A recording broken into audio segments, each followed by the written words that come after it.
And hello, all. This is Lala Madness, and you are watching another episode of the Fierce Review.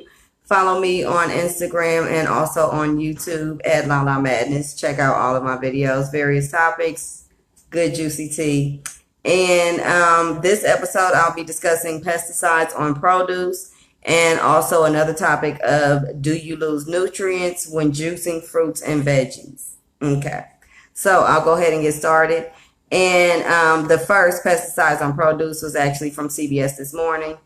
And basically 70% of conventionally grown produce in the United States has pesticides residue.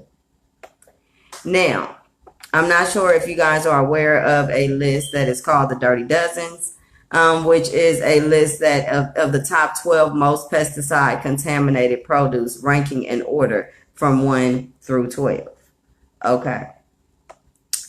And I'll go ahead and read those off to you one by one. And the top of the list is actually strawberries. Strawberries is the produce that holds the most contaminants after being picked and also washed. So even after you wash them, they're still the most contaminated. Okay, strawberries. And we have that in strawberry fruit bars, strawberries themselves, strawberry smoothies. Excuse me, strawberries. Okay. Strawberries in your wine. All the strawberries. Okay, anyway.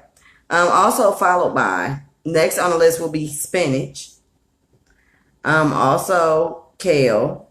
So spinach and kale, a lot of people eat. That's in the healthy realm. So make sure you wash them very, very well. Nectarines, apples, grapes, peaches, cherries, pears, tomatoes, celery, and potatoes.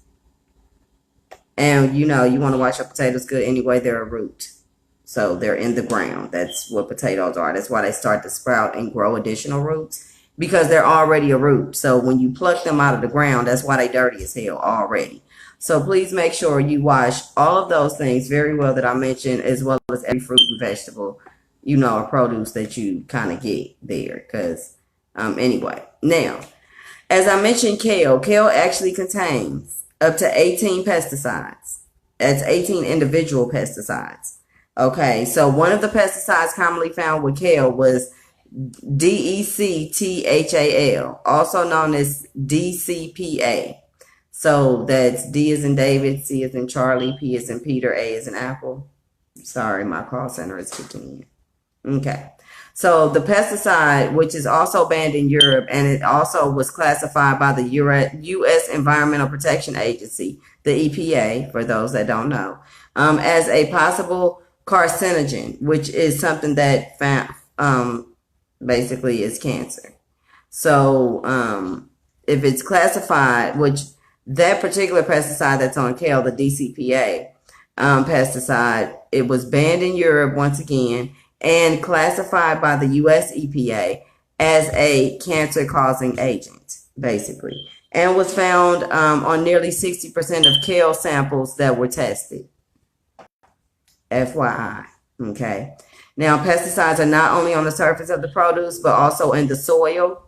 So the produce grows with it and with the meat of the produce or the vegetables. So it grows within it. So even though, you know, it grows, it still comes from a branch of some sort or in the root. So like potatoes come from in the dirt. So it's still going to be in that soil. The trees or branches that sprout out of whatever is growing on it or hanging from the tree, whatever fruit or vegetable that is, basically is also going to be in the meat of that fruit, because, you know, it's growing in it.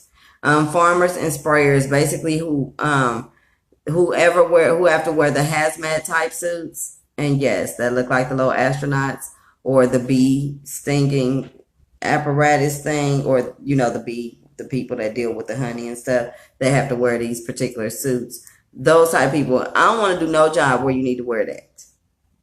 No, thank you. Okay. However, there are people and occupations that need to wear that suit, and those people that work in the in this type of industry, basically farmers and the sprayers who are spraying the pesticides, basically that where those hazmat suits are the most at risk. Pesticides also stay in the soil and the water for decades. So it's not something you just run down the stream in the runoff or whatever have you. It is embedded for a decade. So one bad batch could basically permeate everything else that's coming for the next couple of decades. So like I'm 3 and some change decades old. So basically something that was put down in the 80s could still be circulating in fruits and vegetables today. Go figure. They said decades. Okay, exposure can also cause endocrine, hormone, neurological, and an increased risk of cancer. And during pregnancy, they do recommend that you eat as much organic as possible.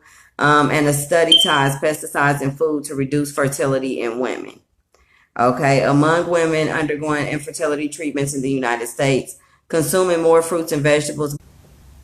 Excuse me, America. Anyway, a study ties pesticides in foods to reduce fertility in women. Among women undergoing infertility treatment in the United States, consuming more fruits and vegetables with high amounts of pesticide residue was associated with a lower chance of pregnancy and a higher risk of pregnancy loss, according to a study published in the journal JAMA Internal Medicine on Monday. The researchers also found that compared with women who ate less,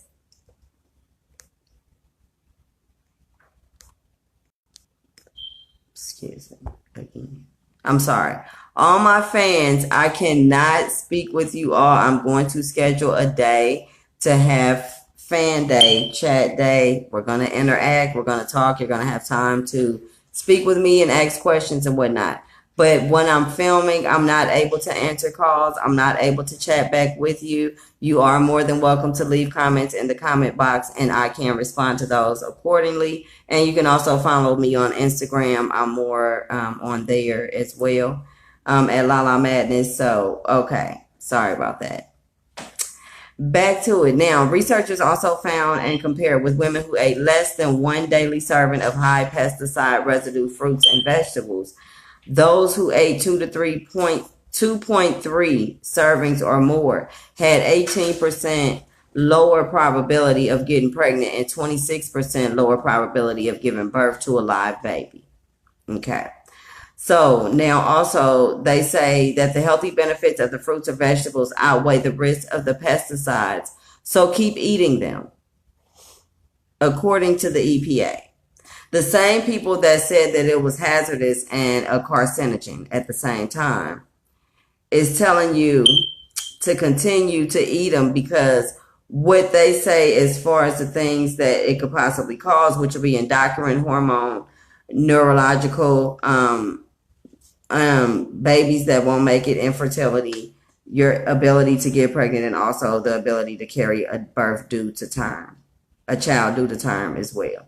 Is kind of saying that you can go ahead and continue to eat whatever they're saying not to eat, because that's not as bad as what it really could be.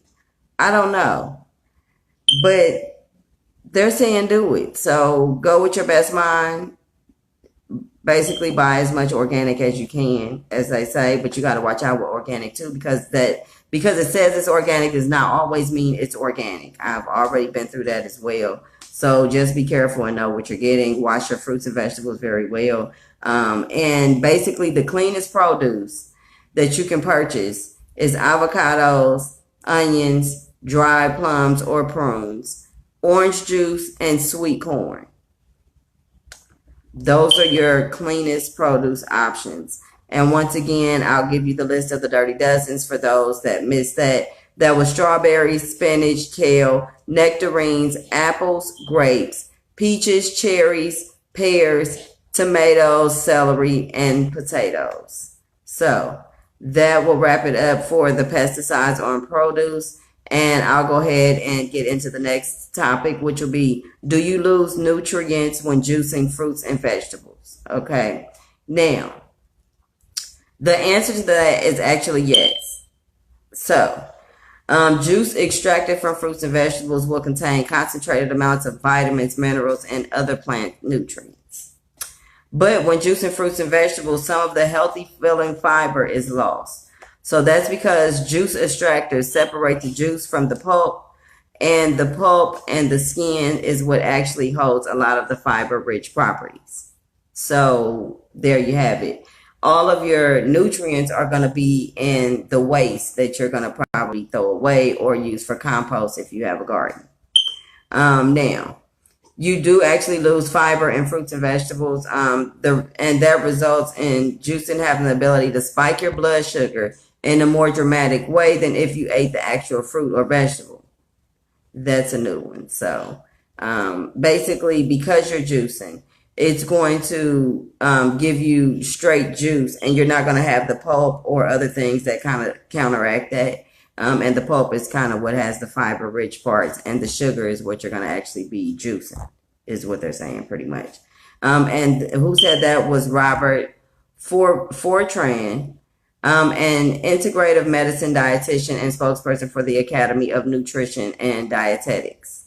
Now, in addition to fiber, you can also lose some polyphenols,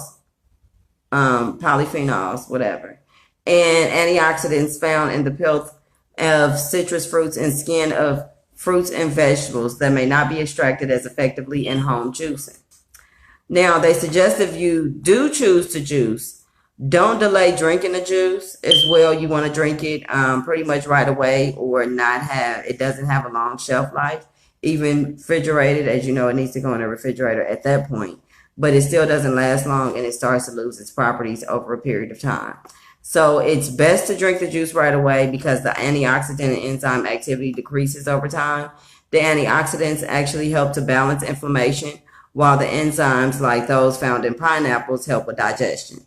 So if you're juicing and plan on drinking the juice later, it's best to store it in an airtight glass container, refrigerate, and consume within 1 day or 24 hours.